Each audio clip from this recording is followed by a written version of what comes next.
চলো এখান থেকে পালাই, টানিয়া দৌড় দিল, কিন্তু করিডোরটা যেন শেষ হওয়ার নয়। দরজাগুলো নিজে নিজেই বন্ধ হতে লাগল।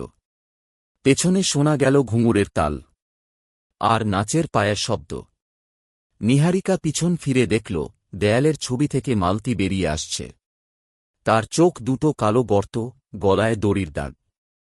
তোমরা সবাই তো নিশীথনাথের বংশধর। মালতীর গলা থেকে বেরোল বিষের হাসি।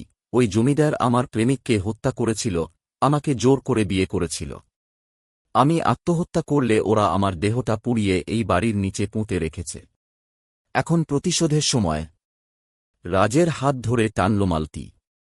তার স্পর্শে রাজের গায়ে জ্বলজ্বল করে উঠল আগুনের দাগ। শুভ্র আর তানিয়া দৌড়াল, কিন্তু সিঁড়ি থেকে নামতেই দেখল নিচের তলায় অপেক্ষা করছে নিশীথনাথের মমি করা দেহ। কঙ্কালের হাত বাড়াল তাদের দিকে। নীহারিকা একা পড়ে রইল নাচঘরে।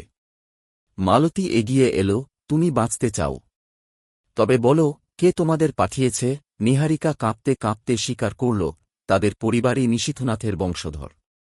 আসল উদ্দেশ্য ছিল মালতীর হাড় খুঁজে বের করে বাড়িটি বিক্রি করা। বংশের শেষ করেই পাব। মালতী হাসল। নীহারিকার গলা জড়িয়ে ধরল ঠান্ডা হাত। পরদিন সকালে গ্রামের লোকেরা দেখল জমিদার বাড়ির গেটে 4টি মাথার খুলি সাজানো। নিচে লেখা, নিশীথের উত্তরসূরিরা। আর এখনও অমাবস্যার রাতে বাড়ির চিমনিতে জ্বলে লাল আলো।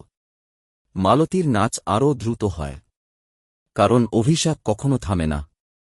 প্রতি অমাবস্যায় খুলি বাড়ে। জমিদার বাড়ির গেট এখনও খোলা, পরের বংশধরের জন্য অপেক্ষায়।